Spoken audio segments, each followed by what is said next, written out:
de Sénégalais se tenir ici, dans ce pays. Alors qu'on ne vienne pas nous dire qu'à la veille des fêtes de Noël et à la veille des fêtes de fin d'année, qu'on va nous interdire de nous retrouver ici ou là sans s'adosser à aucune loi. Je répète, l'acte du ministre de l'Intérieur est illégal. Des membres de la communauté catholique à laquelle vous appartenez, la communauté catholique sénégalaise, des membres donc de cette communauté ont dit leur frustration de ne pas pouvoir fêter librement Noël. Vous avez fait allusion à ça. L'archevêché de Dakar a sorti un communiqué vendredi soir pour demander quand même aux fidèles de se conformer aux mesures sanitaires décidées par le gouvernement. Mais parfaitement, c'est responsable. Mais moi, par exemple, je vous dis que la confirmation de mon fils, qui a eu hier organisée. Samedi. Oui, je l'ai organisé. Hier.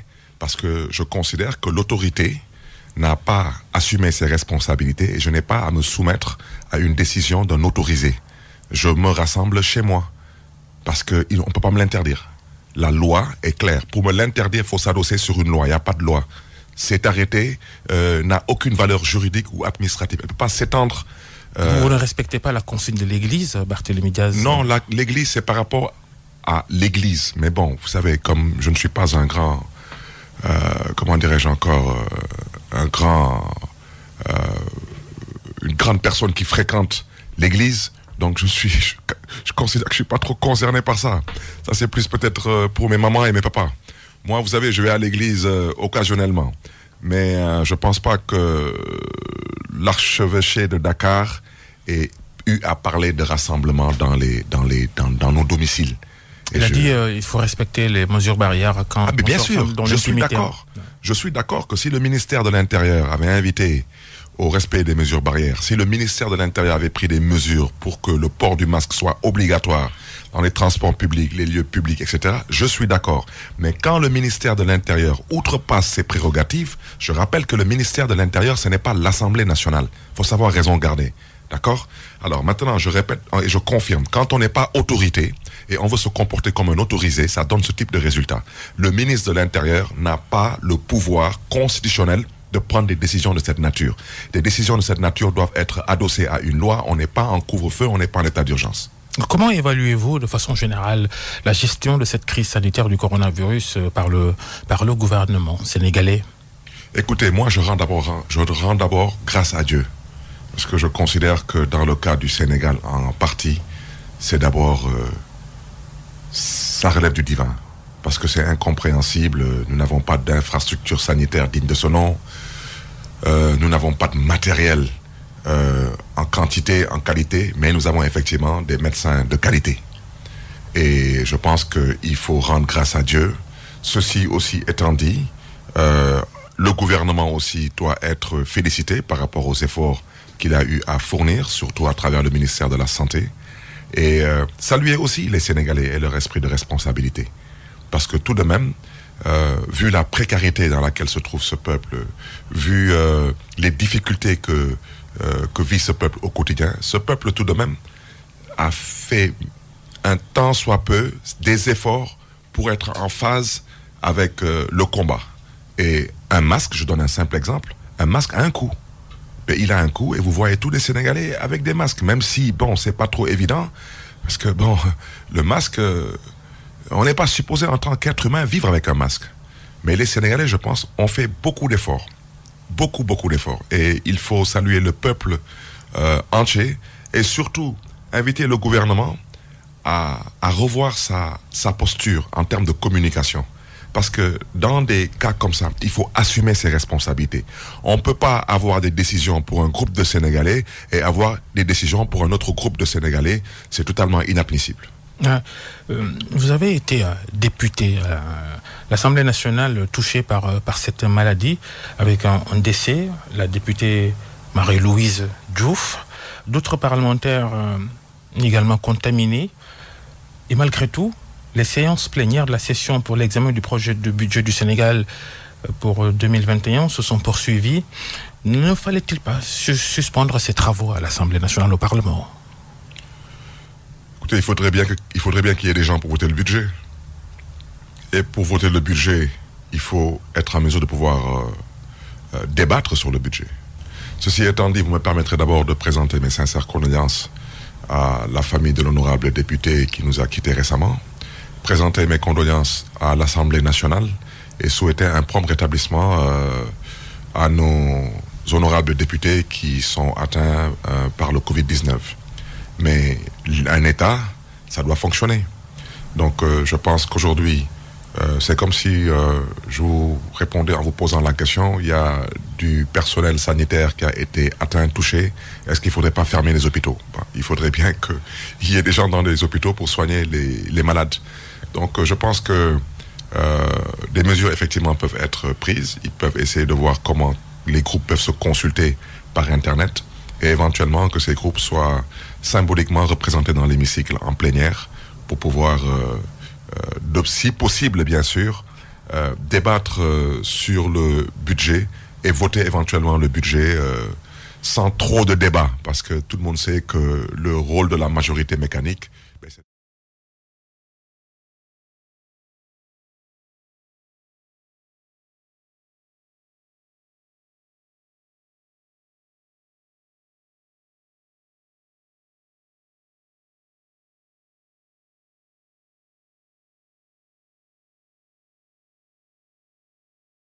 Gaz, une épidémie qui a été l'occasion de rencontres entre le président de la République et ses adversaires politiques. L'association politique Taxawu Sénégal a été reçue par Macky Sall. Dimanche dernier, dans cette même émission, un proche du chef de l'État, Souleymane Jules Diop, pour ne pas le nommer, a affirmé que Khalifa Sall et Macky Sall se sont vus, se parlent en dehors de cette rencontre officielle du 24 mars. Votre camp avait démenti aussitôt après. Cela suffit-il pour dissiper le doute sur l'existence de cette rencontre? Non pour certains. Je vais citer Souleymane Jules Diop par amitié, parce que nous avons tout de même porté des combats ensemble. Je connais l'homme. Je connais son style. Et honnêtement, je considère que ses propos ne sont pas méchants. C'est de bonne guerre. Mais Souleymane Jules Diop lui-même ne croit pas en ce qu'il a dit. Parce que je connais l'homme. Mais c'est un homme assez particulier dans le combat. C'est tout ce que je peux dire. Et je lui souhaite bon vent. Au passage, lui dire que la diaspora considère tout de même qu'il a trahi. Parce qu'on était ensemble dans un même combat. Et ce n'était pas un combat pour un mutisme total. C'était un combat de valeurs, de principes, de convictions et d'ambition pour le pays qui nous a vu naître et grandir. Mais l'histoire retiendra. Quant à Khalifa Sall, ce que je peux vous dire, Khalifa Sall est d'abord un homme avec une trajectoire politique bien précise. C'est un homme qui a une expérience, un vécu, une expertise politique que je ne peux pas, moi, aujourd'hui, comme ça, remettre en cause et dire que je me permets de juger Khalifa Sall. Quand il est allé au palais pour rencontrer le président Macky Sall dans le cadre de la lutte contre le Covid-19, j'étais le seul membre de l'entourage de Khalifa Sall qui n'était pas d'accord, le seul. Parce que je considérais d'abord que Macky Sall n'était pas dans une démarche sincère, et jusqu'à présent c'est mon intime conviction. De la même façon que je ne suis pas d'accord, et je n'ai jamais été d'accord pour que Khalifa Sall marque son accord pour aller au dialogue politique et national, parce que ça ne donnera absolument rien du tout, à part permettre au président Macky Sall de gagner du temps et de continuer à berner les Sénégalais. Et la preuve, la suite de ce dialogue politique, on la connaît tous. Ce n'est rien d'autre qu'un vulgaire deal sous le dos du peuple sénégalais pour bien sûr se projeter vers l'horizon 2035. Donc Khalifa Sall, je considérais à l'époque qu'il ne devait pas aller au palais parce qu'il n'était ni député à l'Assemblée nationale. Qu'est-ce que c'est l'horizon 2035 avant de poursuivre? L'horizon 2035, ça veut dire quoi? Mais l'horizon 2035, c'est ce slogan qu'ils sont en train de chanter sur tous les toits. Ça veut dire que ceux qui pensent d'abord que le président Macky Sall ne fera pas un troisième mandat, j'espère qu'ils vont se réveiller d'ici là, parce que c'est déjà acté pour le président Macky Sall. Et il faut que les gens comprennent une chose. Acté, ça veut dire qu'il va le faire pour vous, qu'il va se présenter. Mais bien sûr, c'est pas un débat, vous aussi, Babacar. Le président Macky Sall ne se présentera pas au troisième mandat si le peuple sénégalais se mobilise. Si le peuple sénégalais considère que d'autres vont se mobiliser à sa place, je le dis ici, et je vous invite à bien enregistrer mes propos, le président Macky Sall fera le troisième mandat et il gagnera le troisième mandat. Parce que le président Macky Sall n'est pas battable sur le terrain aujourd'hui électoral. Parce que le terrain électoral est biaisé à travers le parrainage où il va choisir ses candidats, à travers sa pseudo-justice où il élimine d'autres candidats, et à travers, bien sûr, son système électoral où il permet à certains Sénégalais de voter et à d'autres d'être exclus du fichier électoral. Vous ne pouvez pas battre un homme comme ça. Je me rappelle les propos du défunt Ousmane Tanor Dieng le 23 juin, quand il me disait « Battons-nous, mais même si le président se maintient à travers son système pour faire un troisième mandat, on le battra. » Effectivement, on a battu Abdoulaye Wade, mais parce qu'Abdoulaye Wade était tout de même noble dans le combat politique. Abdoulaye Wade n'a jamais songé à faire des parrainages. Abdoulaye Wade n'a jamais songé à liquider des adversaires politiques, et pourtant il avait la possibilité de liquider M. Macky Sall, qui tout de même en 2002 n'était pas propriétaire d'un mètre carré dans ce pays. Et 8 ans plus tard, était multimilliardaire. Vous pensez franchement que le président Abdoulaye Wade n'avait pas les capacités ou les possibilités de pouvoir trouver des astuces juridiques pour liquider M. Macky Sall? Il ne l'a pas fait. Donc, et le président Abdoulaye Wade, c'est le lieu de saluer son esprit démocratique, à donner à tous les Sénégalais et à tous les Sénégalaises leur carte d'électeur. Mais cet homme-là, si vous le laissez être candidat, c'est pas la peine d'aller compétir. Il va être réélu pour un troisième mandat. Parce que ce n'est pas quelqu'un qui va vers une compétition électorale. C'est un homme qui part que pour, comment dirais-je encore, poser seulement un acte pour confirmer son maintien au pouvoir. Regardez ce qui s'est passé en Guinée. Vous croyez qu'il y a eu élection en Guinée? Regardez ce qui s'est passé en Côte d'Ivoire. Vous croyez qu'il y a eu élection en Côte d'Ivoire? Et c'est pas la peine de penser à la communauté internationale. Parce que la France a montré carrément aujourd'hui qu'elle n'est pas un allié en matière de démocratie. La France a montré que, à ses yeux, l'Afrique reste ce petit trou perdu sur la planète qui peut être mal considéré, où il faut seulement exploiter les richesses de ce continent, et puis le reste, ça ne nous intéresse pas. Les droits humains ne nous intéressent pas. La bonne gouvernance ne nous intéresse pas. Les acquis démocratiques ne nous intéressent pas. Et le président Macron, à ce titre, constitue franchement une honte.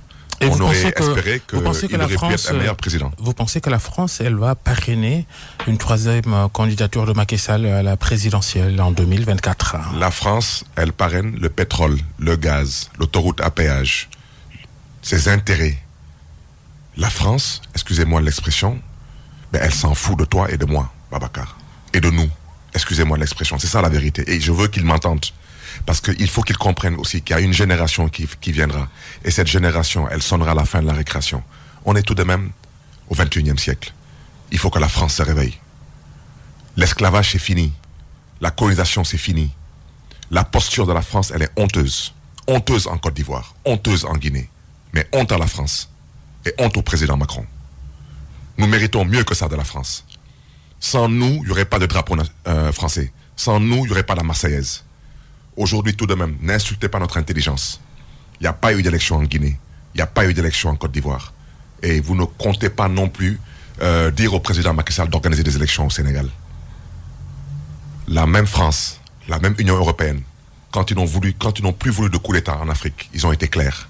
Ils ont dit, on ne va plus reconnaître de régime issu de coups d'État militaires. Et les coups d'État militaires ont arrêté. Le jour où la France et l'Union européenne diront d'une seule voix, on n'accepte plus de reconnaître des gouvernements issus de tripatouillage constitutionnel. Ces vulgaires dealers que nous avons à la tête de nos États, ils vont arrêter de tripatouiller nos constitutions.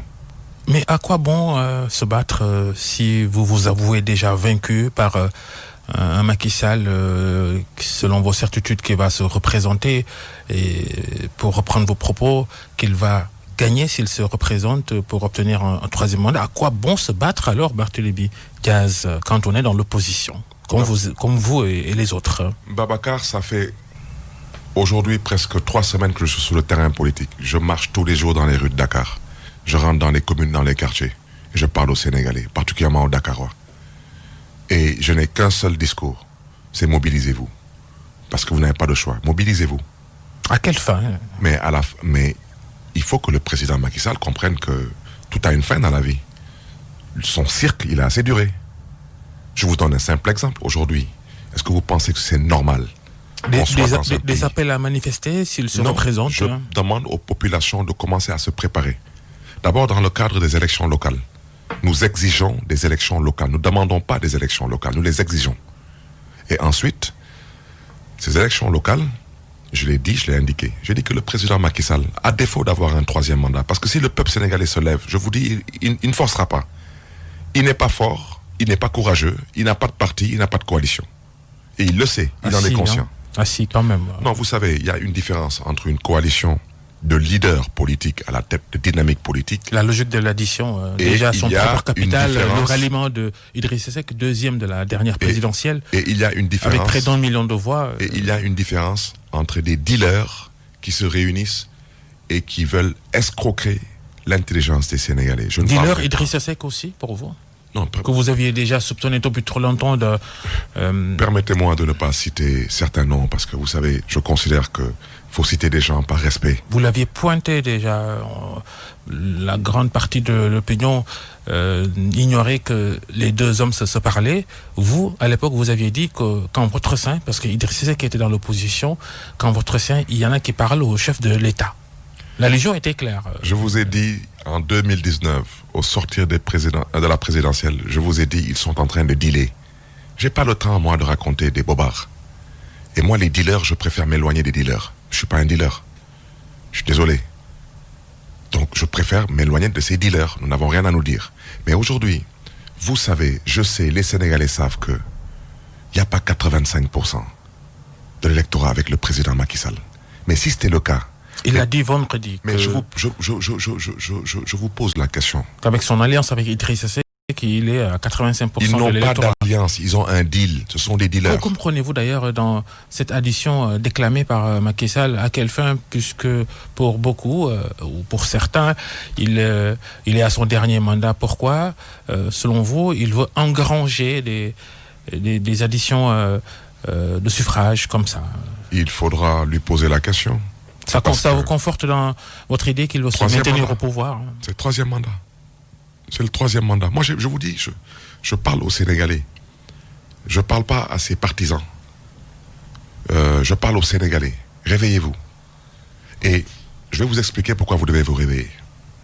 Parce que vous savez, le président Macky Sall, on peut ne pas être d'accord avec lui, mais on lui concède au moins qu'il est plus raffiné et plus intelligent politiquement parlant que les présidents Ouattara et Condé. Parce que, à défaut de le faire... Ça, on vous reproche beaucoup d'avoir tiré sur Abdoulaye Wade et de l'aduler aujourd'hui. Non, pas du tout. Pas du tout. Incohérence. Non, mais parce que le président... Non, pas du tout, pas du tout. Le président Abdoulaye Wade, on l'a combattu sur une dévolution monarchique, qui était effectivement une vérité crue. Et aujourd'hui, il y a des actes qui sont posés qui nous réconfortent qu'il y avait cette volonté de dévolution monarchique du pouvoir. Il ne faut pas non plus qu'on vienne raconter aux gens la marche du PDS actuelle. Mais regardez comment fonctionne le PDS. Je ne peux pas me prononcer sur le fonctionnement du PDS. Par respect à ce parti, je n'appartiens pas à ce parti. Karim Wade ou rien? Non, je préfère ne pas commenter ce qui se passe au PDS, ça ne m'intéresse pas. Mais ce que je sais, c'est que nous avons combattu le PDS par rapport à une dévolution monarchique. Le quart bloquant est encore frais dans nos esprits. D'accord? Et aujourd'hui, tout ce qui s'est passé après le départ du pouvoir du PDS nous réconforte dans cette volonté qui était tout de même une réalité. Mais pour revenir à votre question, vous savez aujourd'hui, quand vous dites que vous avez 85% de l'électorat, mais pourquoi vous refusez d'organiser des élections? Pourquoi aujourd'hui vous cherchez à nommer par décret présidentiel le maire de Dakar? Les élections territoriales? Non, permettez-moi s'il vous plaît de dérouler. Est-ce que la situation le permet en 2021, mars 2021, d'organiser des élections territoriales? Si vous me permettez, je déroule et je réponds à votre question. Je déroulais en disant qu'il a 85% qu'il prétend dire avoir avec lui en termes d'électorat. Pourquoi il refuse d'organiser des élections locales? Pourquoi veut-il ou voulait-il à un moment donné nommer par décret présidentiel le maire de Dakar? Mais vous savez ce qui est plus scandaleux aujourd'hui? C'est qu'à l'heure où nous sommes en train de faire votre émission, et le président Macky Sall m'entend, il a comme ambition de faire disparaître la ville de Dakar en tant que collectivité locale pour maintenir les 19 communes.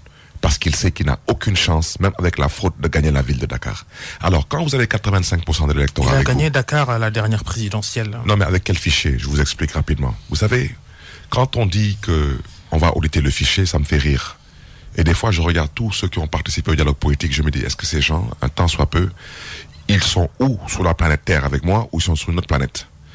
Le fichier du parrainage Babacar Fall, c'est pas le même fichier avec lequel on est allé aux législatives. Parce que le fichier du parrainage, c'est que tous ceux qui ont été éliminés, ils ont été éliminés avec un système assez particulier. Le fichier des législatives. Ils disent qu'ils ont gagné les 7 postes de députés à Dakar à 3 heures du matin. Ils disent qu'ils nous ont battus de 2000 voix à Dakar. Moins de 18 mois plus tard, ils disent qu'ils nous ont gagné à Dakar avec soi-disant le même fichier, mais cette fois-ci, ils nous ont battus de 100 000 voix. Vous pensez qu'en 18 mois, dans un pays comme le Sénégal, où la demande sociale est forte, où le président Macky Sall est détesté de jour en jour un peu plus, vous pensez qu'en 18 mois... Il faudra disposer d'instruments techniques pour en juger. Hein. Pour en juger? Alors moi, je vais vous dire, avec votre permission, j'invite le président Macky Sall à mettre Idriss Seck dans sa voiture et se mettre sur un toit ouvrant, aller se promener à Petersen ou à Colobane, il verra. Macky Sall, il a même et gagné. pendant qu'on y est, si vous voulez aussi, il peut aller se promener à l'université, il verra. Il a même gagné. Je vous dis, vous m'avez posé une question, vous avez dit, il faut qu'on ait des baromètres. Je propose au président Macky Sall de mettre M. Idriss Seck dans sa voiture et de mettre tout le GIGN derrière et d'aller se promener à l'université. Et il verra. Il pourra tester sa popularité. Et s'il veut aussi, il peut aller se promener dans la banlieue dakaroise. Des responsables de son parti ont traversé Grand Yoff en pleine campagne électorale et ont essuyé des jeux de pierre. Macky Sall a gagné à Grand Yoff et largement à la dernière présidentielle. Il a volé. Il y a une différence entre gagner et voler. Quand on vole, vous savez, on peut se permettre ce qu'on veut. Grand Yoff, justement, Khalifa Sall, on n'avait pas fini d'en parler. Vous démentez une entrevue ou en contact avec Macky Sall. Non, il n'y a jamais eu d'entrevue avec...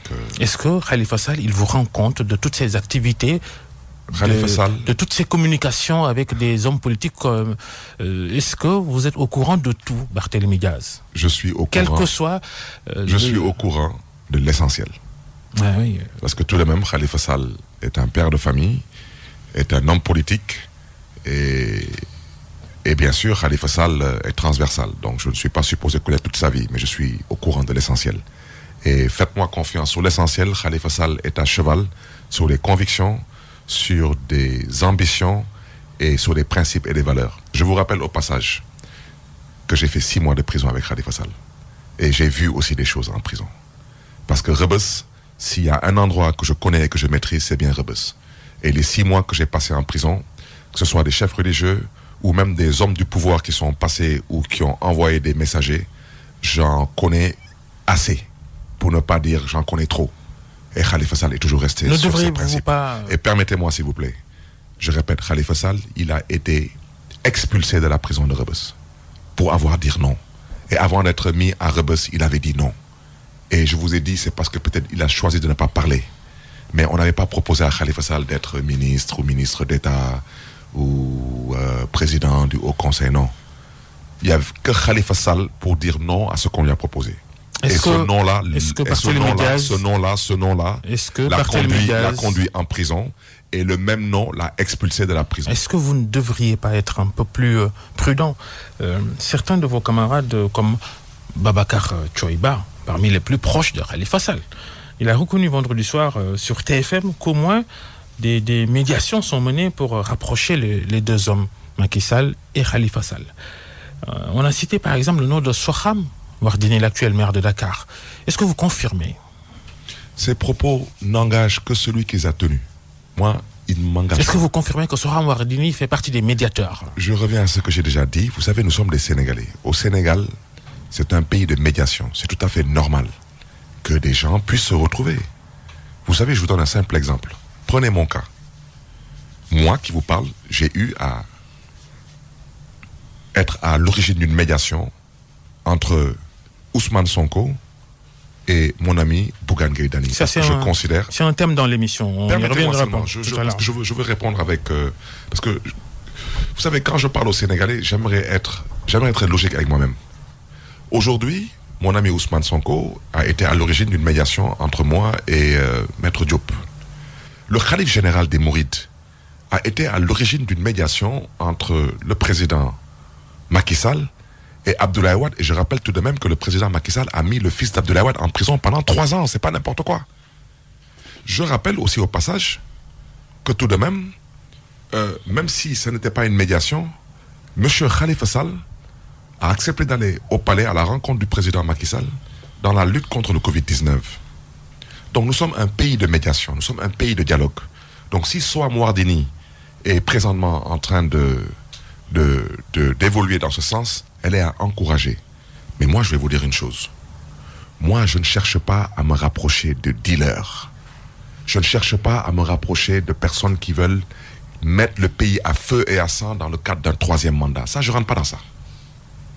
Et tous ceux qui rentreront dans cette barque, le moment venu, ils vont assumer leur responsabilité. Vous reconnaissez finalement que médiation, il y a pour rapprocher Macky Sall et Khalifa Sall. Mais je vous dis, ça a commencé avant que Khalifa Sall soit arrêté.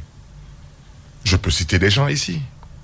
Le président Abdou Diouf lui-même, on ne peut pas dire alors il que s'est impliqué là-dedans. On ne peut pas dire que les deux ne se parlent pas. Ils se parlent directement ou indirectement. Je vous dis qu'avant qu'on mette Khalifa Sall en prison, il y a des personnalités dans ce pays qui ont cherché à les mettre ensemble. Dont le président Abdou Diouf. Parce que comme on nous interdit de parler, moi j'ai décidé de parler un peu. Dont Feu Ousmane Tanor Dieng. Toutes ces personnes ont tout fait pour rapprocher Macky Sall et Khalifa Sall. Mais quel type de rapprochement? Où on demande à Khalifa Sall de renoncer à ses ambitions politiques au profit de Macky Sall. La réponse a toujours été non, elle restera non. Je connais Khalifa Sall et je lui fais confiance. Il dit rien, lui il non ne plus. dit rien parce et il dit rien. C'est un problème aussi, il dit rien. Ce n'est pas un problème parce que ça dérange et ça confirme les propos qu'il a toujours tenus. Que le silence est une forme de communication. Le silence est une force dans la communication et le silence est un moment dans la communication. Et je vous dis, sous peu, vous allez entendre Khalifa Sall. Il parlera sous peu. On a hâte de l'entendre parce qu'il n'y a que vous. Dans quelques jours. Vous avez même, au lendemain de cette sortie de Souleymane Jules Diop devant le grand jury d'RFM, tout de suite le lendemain, vous avez organisé, mais littéralement organisé, en guise de réponse peut-être dans votre démarche. Le fond, c'était ça, répondre à cette polémique, si oui ou non il y a eu rencontre entre Khalifa Sall et Macky Sall. Vous avez personnellement, Barthélémy Diaz, organisé une rencontre entre Ousmane Sonko et Khalifa Sall avec prise de photos pour montrer que Khalifa Sall, il reste dans l'opposition. Mais Khalifa Sall ne parle pas qu'avec Ousmane Sonko. Khalifa Sall parle actuellement avec toutes les forces. Pourquoi avez-vous demandé à Ousmane Sonko d'aller le voir le lundi dernier? Parce que j'avais déjà arrêté ces rendez-vous avec Ousmane Sonko depuis 15 jours. Et Ousmane Sonko m'entend. Et j'ai beaucoup de respect pour lui. Excusez-moi pour lui. Le président Khalifa Sall m'entend.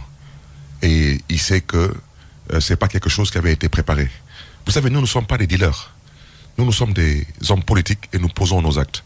Ça veut dire que cette rencontre du lundi au domicile du président Khalifa Sall était déjà prévu.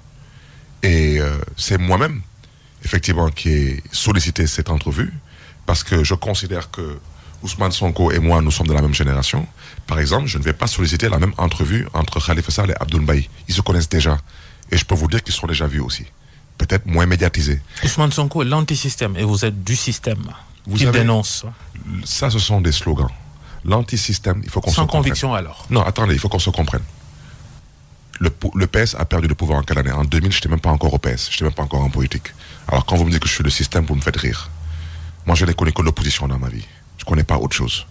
Alors le système, ce système aujourd'hui... Parce que le système aussi, c'est des gens du pouvoir de l'opposition aussi. Hein. Oui, mais c'est que vous savez, le système, il faut qu'on sache comment on le présente. Parce qu'on ne peut pas combattre quelque chose qui nous a fabriqué, qui nous a produit. Ousmane Sonko, quand il parle de l'antisystème, il a sa définition de l'antisystème. Mais c'est un pur produit de l'école sénégalaise. C'est un produit de la culture sénégalaise. C'est un produit de l'administration sénégalaise. Donc, le système dont il parle peut-être de cette façon de faire, de cette façon d'agir. Mais vous prenez le système aujourd'hui. Prenons le foncier, qui est l'une des questions les plus délicates dans ce pays.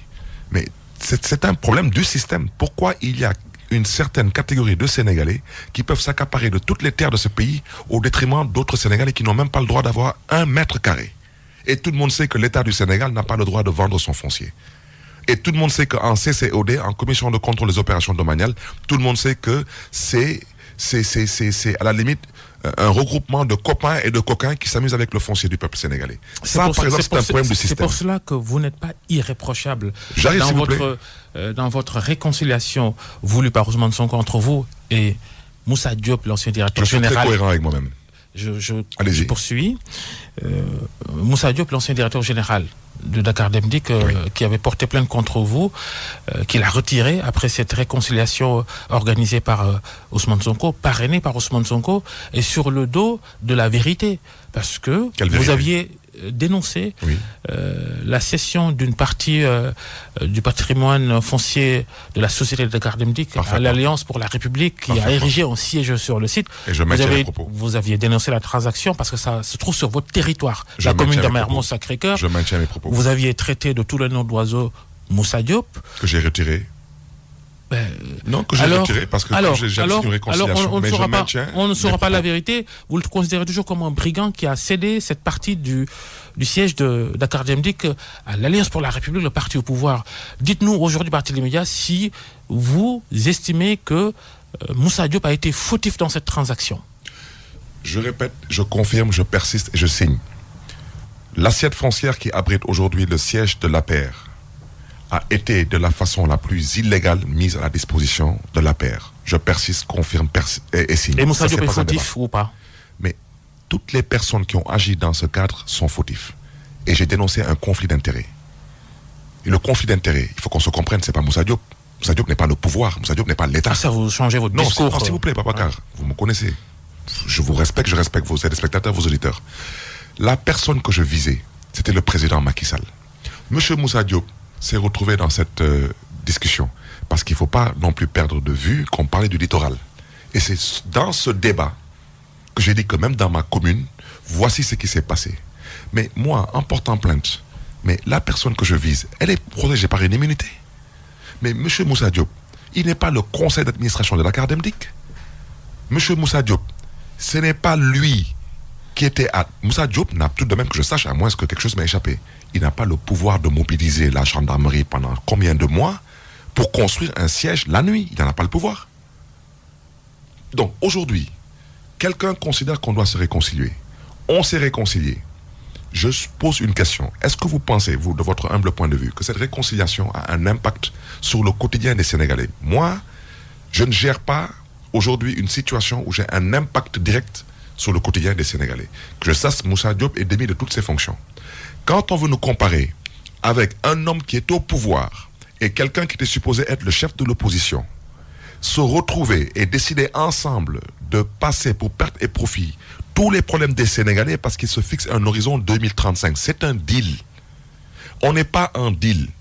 Ou peut-être je pourrais me retrouver avec M. Moussa Diop, c'est qu'il est contre le 3e mandat. Et ce 3e mandat, ce combat aura lieu. Et là-bas, effectivement, tous ceux qui sont contre le 3e mandat, je vous donne un exemple. Dans l'APR, combien de gens ont été renvoyés de l'APR parce qu'ils ont parlé du 3e mandat? Mais sur le 3e mandat, si nous devons tous nous mobiliser et dire non au 3e mandat, mais en quoi est-ce que cela peut déranger? Et reléguer au second plan pas du tout. L'affaire du siège de l'APR. Pas du tout, je confirme ce que j'ai dit. J'ai dit que le jour où on arrivera au pouvoir, le siège de l'APR sera la maison des jeunes de Dakar. Ça, je vous dis, vous pouvez me faire confiance parce que on aura assez d'arguments. Alors j'ai entendu, excusez-moi l'expression ici, des rigolos dire que Barthélémy Dias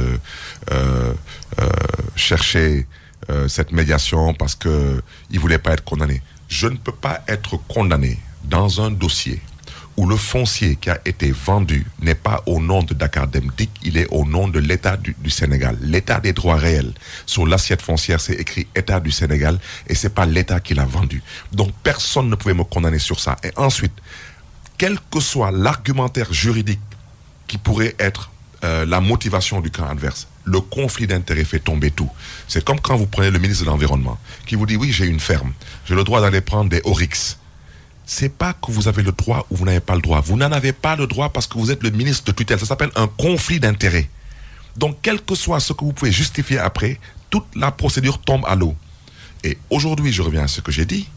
Moi, quand on me sollicite, on me demande de donner la pince à quelqu'un. Ce serait le khalife général des Mourides, je l'aurais fait. Des Tidianes, je l'aurais fait. Le cardinal m'aurait demandé de me réconcilier, je l'aurais fait. Khalifa Sall m'aurait demandé de me réconcilier, je l'aurais fait. Si mon ami Ousmane Sonko me demande de me réconcilier, je le fais. Votre nouvel ami, hein? Votre nouvel ami. Hein? Qui ça? Ousmane Sonko, parce que... Mais non, Ousmane Sonko... Ensemble, vous faites feu de tout bois, là. Mais non, mais c'est mon ami, comme Guy Marius Sagna est mon ami, comme Thierno Bokoum est mon ami. Je peux continuer à en citer. Donc, des amis, vous savez, nous ne sommes pas des ennemis politiques. Nous sommes peut-être des adversaires politiques ou des alliés politiques. Mais je vous pose une question. Vous avez vu, vous, un Sénégalais ici qui s'est, comment dirais-je encore, arraché les cheveux parce que le Khalife général des Mourides a réconcilié M. Macky Sall et M. Abdoulaye Wade? Et vous pensez que les milliards pour lesquels le PDS a été poursuivi, pour ne pas dire le fils du président Abdoulaye Wade poursuivi, pendant qu'on y est, qu'est-ce qu'on en fait si c'est avéré? Et pourtant, personne ne s'est arraché les cheveux. Khalifa Sall est parti au palais dans le prétexte, bien sûr, du Covid-19. Tout le monde savait qu'on avait convié au palais des chefs de partis politiques et des députés. Il n'est ni député ni chef de parti politique. Vous avez vu les Sénégalais qui sont offusqués pour ça? Alors moi, j'ai vu tout le tollé que cela a suscité parce que j'ai donné la pince à Maître Moussa Diop. Mais je suis désolé. J'ai pas pris sa femme, il n'a pas pris la mienne. On s'est dit des propos aigres-doux dans le cadre d'un combat politique. Aujourd'hui, on s'est réconciliés. Ceci étant dit, ce que j'ai dit du siège de la paire, ce que j'ai dit de la paire, ce que j'ai dit du foncier, je ne reviendrai pas là-dessus, je le confirme. Je disais, vous et Ousmane Sonko faisiez feu de tout bois ces derniers jours, ces dernières semaines. Après avoir organisé cette rencontre Khalifa Sall, Ousmane Sonko, vous avez annoncé sur votre page Facebook la mise sur pied d'une coalition, d'une alliance entre Sonko et Khalifa. Une alliance de quelle nature et pour quels objectifs, Barthélémy Diaz? Entre autres, Babacar, il y aura Sonko et Khalifa. Mais ils ne seront pas les seuls. Il y aura des forces de la société civile, il y aura des forces syndicales, il y aura des forces politiques. Et Khalifa Sall, aujourd'hui, est en train de discuter avec beaucoup de monde. Alors, il faut qu'on se comprenne dans quel objectif. Je reviens à ce que j'ai dit, nous sommes en démocratie. Nul n'a le droit de descendre dans la rue et d'obtenir du pouvoir ce qu'il veut par la force. Parce que nous sommes en République. Mais le pouvoir n'a pas non plus le droit dans une démocratie de refuser d'organiser des élections. Donc, entre autres, il faut le respect du calendrier républicain. Pourquoi? Parce que tout le monde sait qu'entre deux élections, il y a une révision des listes électorales. Tout le monde le sait. Aujourd'hui, ils sont en train de vouloir gratter 2 ans et demi à 3 ans sur les élections locales. Pour que ce report, ils puissent le répercuter sur les législatives. Ça veut dire que si aujourd'hui on organise des locales qui devaient se tenir en 2019, on les organise en 2022. Pour ceux qui oublient, je leur rappelle que les législatives devaient se tenir en 2022. Donc, entre les locales et les législatives, il y aura une révision. Donc, ce qu'on a gratté sur les locales, on va essayer de le répercuter sur les législatives. Donc, au lieu qu'elles se tiennent en 2022, elles se tiendront en 2024. 2024, c'est la présidentielle.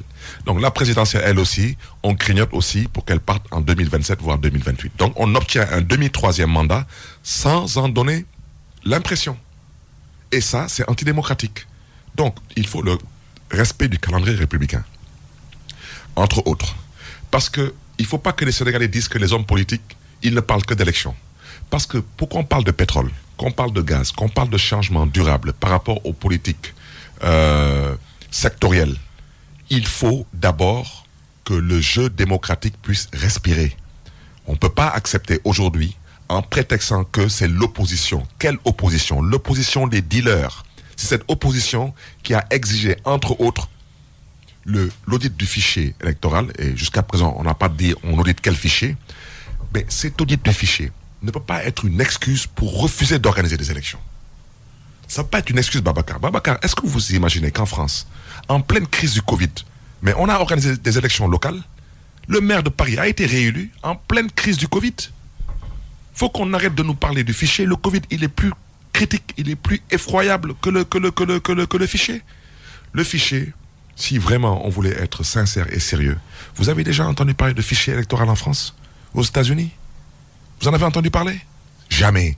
On peut auditer le fichier sans l'aide d'aucune compétence étrangère et le faire ici en 2 mois. Toutes les compétences sont réunies. À qui revient la responsabilité d'auditer le fichier? À qui revient la responsabilité de convoquer le corps électoral? Au président Macky Sall, qui refuse de le faire, parce qu'il a des sondages qui lui indiquent clairement qu'il perd à Dakar. Et le président Macky Sall sait très bien que veut dire perdre Dakar. Il fut ancien ministre de l'Intérieur. Lui, au lendemain, il y a des sondages. Vous n'avez rien et vous dites qu'il va nous avons des sondages. Nous avons des sondages qui nous réconfortent. Qui disent quoi? Pour ne pas dire qui nous rassurent. Qui disent quoi ces sondages? Des sondages qui disent que si cette belle coalition qui verra le jour, où il y aura toutes ces forces politiques, syndicales, de la société civile Et bien sûr, pour tout ce que cette alliance Khalifa Sall-Sonko dérange, cette belle alliance, mais toutes les grandes capitales vont basculer. Et les grandes capitales, quand elles basculent, la suite, on la connaît. Et Dakar, qui est la capitale, allez demander aux socialistes qui ont perdu Dakar en 98, qu'est-ce qui s'est passé en 2000, ils vous diront. Allez demander aux libéraux qui ont perdu Dakar en 2009, qu'est-ce qui s'est passé ensuite en 2012. Macky Sall sait très bien ce qui va se passer à Dakar. Mais il doit comprendre une chose, c'est qu'il a la responsabilité historique d'organiser des élections et de respecter le calendrier républicain. Ça, il le doit au peuple sénégalais. Dans le cas contraire, le peuple sénégalais doit l'obtenir de lui par la force. Et ça, nous y travaillons. Parce que la récréation, elle a trop duré. Qui sera votre candidat à Dakar, Khalifa Sall ou vous, Barthélémy Diaz? Écoutez, le moment venu, on va en discuter, mais une chose est claire. C'est pas un débat pour nous. Dakar, c'est notre base politique. Nous sommes candidats à la mairie de Dakar. Ça, c'est pas un débat. Vous, Khalifa Sall, vous êtes intéressé, personnellement? Non, vous savez, moi, je suis intéressé par rien du tout, mais je suis au cœur de tout. Cette alliance, cette coalition qui va se former autour de Sonko et de Khalifa, avec d'autres adhésions que vous annoncez dans cette émission-là, qui va être le numéro 1 de cette future alliance. Mais nous ne sommes pas en classe. On ne cherche pas à savoir qui est le premier et le deuxième, mais une chose est claire, c'est que Ken Bougul Andak Ndare, personne ne va être avec les derniers. Donc vous retiendrez seulement que cette alliance, ce n'est pas une alliance autour de Khalifa Sall et de Ousmane Sonko. C'est une alliance dans laquelle il y aura bien sûr Khalifa Sall et Ousmane Sonko, parce que ce sont des figures de premier plan sur la scène politique, mais dans cette alliance, vous aurez les Abdoul Mbaye, les Mamadou Lamine Diallo, vous aurez les Thierno Alassane Sall, vous aurez toutes ces personnes, hommes et femmes, sénégalais et sénégalaises, du monde syndicaliste, du monde de la société civile, du monde politique. Faut pas mélanger les genres non plus. Non, vous savez, si, parce que vous savez, en fait, il faut qu'on essaie il faut qu'on essaie de réveiller l'esprit des assises nationales. Je ne dis pas les assises nationales, mais cet esprit citoyen, cet esprit inclusif, cet esprit patriotique. Ça suffit, Babacar. Ce régime exagère. Ils exagèrent. Regardez ce qui s'est passé avec cette immigration clandestine. On veut nous parler de 480 morts. Il y a eu plus de 4000 morts en 2 mois. Les 480 morts, c'était en 1 semaine. On a enregistré l'équivalent du bateau de Joola chaque mois. C'est ça la vérité. Tout le monde s'est tu. La presse n'a pas joué son rôle. Les politiques ont démissionné. À la presse la société civile. Que reprochez-vous à la presse qui a estimé que le gouvernement devait la vérité sur les chiffres de cette dernière vague de l'immigration clandestine? Mais nous avons, vu la presse, face à l'ancien régime, être une presse beaucoup plus au service du peuple sénégalais que celle-ci, que nous constatons présentement. Nous constatons aujourd'hui que la presse fait son travail avec une certaine dose de complaisance. Si je me trompe, je m'en excuse. Mais c'est mon point de vue, c'est un point de vue qui est partagé par beaucoup de Sénégalais. Il faut arrêter avec beaucoup de Sénégalais. Il faut vraiment disposer de... Non, mais je n'ose pas venir à la RFM tout de même pour critiquer la presse. Mais je dis seulement... Vous estimez que la presse sénégalaise est trop complaisante avec extrêmement le régime de Macky Sall? Bien sûr. Mais on a vu la presse sénégalaise face au régime libéral. C'était le premier parti d'opposition. Ensuite, nous, on était derrière. Si tout a vu le jour, le 23 juin, etc., la presse a été extraordinaire face au régime libéral. Extraordinaire. Est-ce que vous lisez, vous regardez les médias tous les jours? Oui. Vous avez vu le nombre de dénonciations faites directement ou indirectement?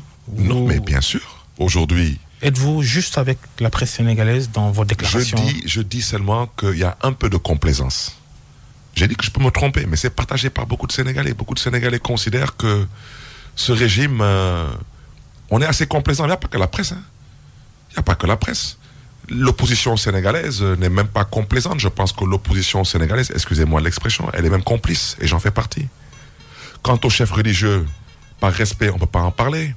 Mais je sais que si c'était l'époque de Seyni Abdul Lahad ou bien de Mame Abdoul Aziz Sy Dabakh ou du cardinal Thiandoum, la récréation serait finie depuis longtemps. Parce qu'ils auraient dit au pouvoir les 4 vérités. Merci Barthélémy Diaz d'être passé devant le grand jury de RFM, maire de Mermoz Sacré-Cœur. Vous êtes de Taxawu au Sénégal, la coalition autour de Khalifa Sall. Vous annoncez une grande alliance, Khalifa Sall, Ousmane Sonko et d'autres personnalités de l'opposition, du moins pour ce qu'il en reste. Merci d'avoir suivi cette émission. Le grand jury revient la semaine prochaine. Bonne fin de week-end. Merci à Yaya et Abdou à la régie, à Magui aussi au digital. À la semaine prochaine. te kan